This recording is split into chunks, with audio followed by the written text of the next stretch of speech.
ये to short मांगा series में आपका स्वागत है। आज एक्सप्लेन करेंगे एनीथिंग बट ए घोस्ट। इससे पहले ही मैं 3 वॉल्यूम ऑलरेडी कवर अप कर चुका हूँ। जिन्होंने नहीं देखी वो सीरीज तो नीचे डिस्क्रिप्शन में लिंक आप चेकआउट कर सकते हैं। बिना देरी के शुरू करते हैं। Let's start the video. Starting में हम देखते हैं कि एक कार जंगलों के बीच से होती हुई जा रही होती है। ये बात उस रात की है जिस दिन सड़कों पे कोई नहीं था और इतना ज्यादा अंधेरा था। तभी हमारा मेन कैरेक्टर दिखता है। वो कहता है कि इतने अंधेरे में मुझे नहीं लगता कि कोई और दूसरी कार भी यहाँ से आएगी। ऐसे भी रात के टाइम पहाड़ के ऊपर ड्राइव करना बहुत बुरा है। इस पहाड़ के बारे में मैंने काफी बातें सुनी हैं। वो क्या कह रहे थे? हाँ, वो कह रहे थे कि यहाँ पर घोस्ट हैं, काफी बार देखे गए हैं। तभी मेन कैरेक्टर फुल तेज कार चलाने लगता है। तभी उसको सामने से कोई दिखाई देता है। रात के इस टाइम इतने अंधेरे में यहाँ पर कोई क्या कर रहा है? ये कोई अच्छी बात तो नहीं है। रात को अकेली लड़की खड़ी देखकर लड़का कार रोक के वहीं पर रुक जाता है। आवाज देते हुए कहता है, हे क्या तुम ठीक हो? वो फिर से कहता है, क्या सब कुछ ठीक है? क्या तुम ठीक हो? धीरे धीरे उसके पास पहुंच जाता है और उसके कंधे के ऊपर हाथ रखता है। उसके बाद जो उसने देखा वो देख हैरान हो जाता है। उस लड़की के फेस से खून निकल रहा होता है और उसके सर से भी। वो अजीब तरीके से बर्ताव कर रही होती है। वो देख के लड़का एकदम से पीछे हो जाता है और चिल्लाने लगता है, ये क्या है? लड़का अपने मन में सोच रहा होता है, मैंने तो बस उसको छुआ ही है, वो भूत तो नहीं हो सकती ना, भूत तो नहीं बन जाऊंगा अब।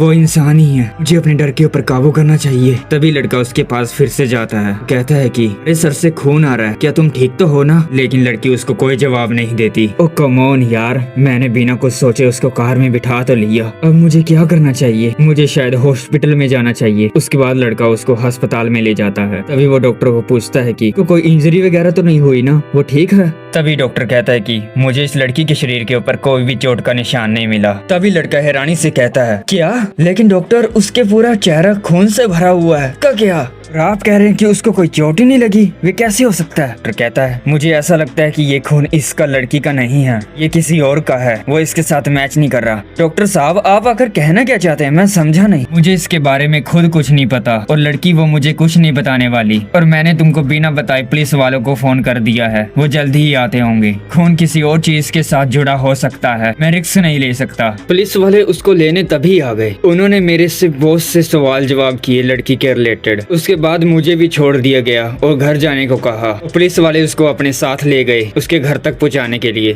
तुम्हें अब पता चला मेरी कितनी अजीब रात थी वो, मेरा अच्छा काम करने का नतीजा। हाँ मैं समझ गई, ये सुनने में भी कितना अजीब है ना, कितना हॉरर टाइप लगता है। वेल मैं सोच रही थी अगर हम भी वही जगहों पे रहते होते तो हमें भी ऐसे अजीब लोग अक्सर मिलते ही। तभी लड़का कहता है, ओ कम ऑन यार, इन चीजों के बारे में इतना मत सोचो, जाने दो, छोड़ो। उस रात को काफी दिन बीत जाते हैं। कुछ दिनों के बाद उसके घर के दरवाजे के सामने कोई आता है। तभी लड़की लड़के के पास जाके कहती है, बाहर एक लड़की आई है, तुमसे मिलना चाहती है, वो बहुत ज्यादा सुंदर है, वैसे वो कौन है तुम मुझे बताओगे? तभी लड़का कहता है, नहीं मुझे इसके बारे में कुछ नहीं पता। तभी लड़का बाहर आता है और उससे पूछता है कि तुम वैसे कौन हो, क्या तुम मुझे बताओगी? तभी लड़की अपना परिचय देती है। कहती है कि मैं आपके धन्यवाद करने आई हूँ, आपका बहुत बहुत धन्यवाद। मैं वही लड़की हूँ जिस दिन आपने पहाड़ के ऊपर मेरी मदद करी थी उस रात। तभी लड़का देख के ये शौक हो जाता है, क्या? उसका मुंह खुला का खुला रह जाता है। इतनी सुंदर लड़की और मुझे थैंक्स। हाँ उसके मन में लड्डू फूट जाते हैं। ऐसे मेरी सिचुएशन होती तो मेरी भी आंखें कुछ ऐसी ही होती। अरे यार ये तो कितनी सुंदर है। उसके बाद उसको घर में बुला लेते हैं और ड्रिंक वगैरह देते हैं और उससे पूछते हैं कि क्या तुम अब ठीक हो? लड़की कहती है, हाँ मैं अब ठीक हूँ। उस दिन एक्चुअली मैं घबरा गई थी, मैं अपने फ्रेंड्स के साथ गई थी वहाँ घूमने के लिए, कुछ मूवीज वगैरह बनाने की ही बात चल रही थी। अंधेरा होने के बाद मैं वहाँ का रास्ता भूल गई। अभी वो लड़का हंसने लगता है और हंसते हंसते कहता है कि तुम कभी अंदाजा भी नहीं लगा सकती कि मैं तुम्हारे बारे में क्या सोच रहा था, बस अब ज्यादा मत सोचना इस बारे में। उसके बाद वो लड़की चली जाती है, लेकिन वो जाने से पहले हमारे मेन कैरेक्टर को एक कागज का टुकड़ा पकड़ा के जाती है। जब वो टुकड़ा खोलता है तो उसके अंदर लिखा होता है कि क्या हम फिर से मिल सकते हैं, और उसके अंदर उस लड़की का नाम और फोन नंबर भी लिखा होता है। ए, तुम उधर क्या कर रहे हो? मैं कुछ नहीं, बच गया। उस दिन के बाद वो दोनों छुप छुप के मिलने लगे। शायद कुछ ज्यादा ही जल्दी बोल दिया, ये तो भाई कहीं और जाके मिल रहे हैं। अरे यार ये क्या देख लिया।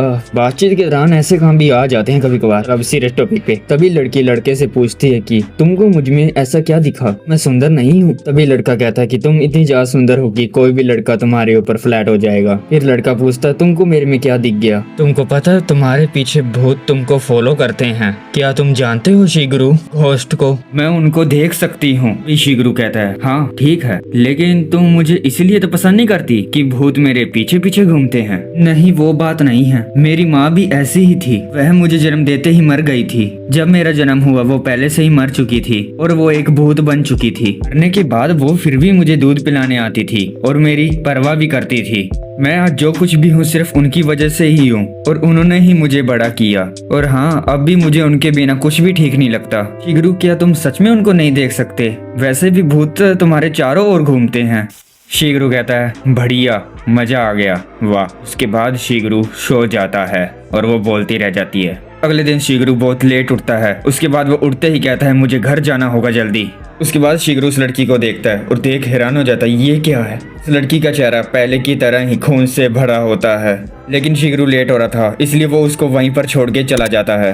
और तभी वो घर पहुंचता है तो उसकी बीवी उसके ऊपर चिल्लाने लगती है। कहते हैं कि तुम पूरी रात कहाँ पर थे? मैं तुम्हारा कब से वेट कर रही थी और तुम्हारा फोन भी स्विच ऑफ था।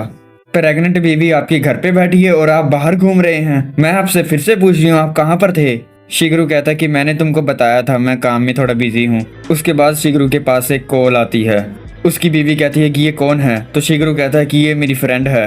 उसके बाद वो घर से बाहर निकल जाता है। हमको पता चलता है कि वो फोन मिसाकी का आता है। मिसाकी उसको फोन पे कहते कि ये कोई अच्छी बात नहीं होती, एक अकेली लड़की को ऐसा तुम छोड़ के चले गए, वो भी जब मैं सो रही थी। खैर ये छोड़ो, अब हम कब फिर से मिलने वाले हैं? शिगरू कहता है आई एम सॉरी, हम नहीं मिल सकते। मुझे ऐसा लगता है कि इस बारे में मेरी बीवी को पता लगने लगा है। शिगरू अपने मन के अंदर सोच रहा होता है यही सबसे अच्छा है उस लड़की के लिए भी। उसके चेहरे के ऊपर ब्लड था फिर से, ये कितना बकवास है। अगले दिन सबसे बुरा वक्त तो अब आ चुका था। जब शिकारू अपने घर में आता है तो देखता है कि मिसाकी उसके घर में बैठी थी, वो भी उसकी बीवी के सामने। शिगरू की वाइफ उसको गुस्से से देखती है और कहती है कि मुझे इसने सब कुछ बता दिया तुम्हारे बारे में। ऐसे काम कौन सा आदमी करता है? मैंने तो कभी सोचा भी नहीं था कि तुम ऐसा करोगे।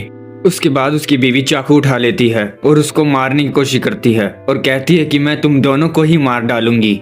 शिगरू कहता है कि ये बहुत अचानक से हुआ, मैंने तुमको बताने वाला था लेकिन नहीं बता सका।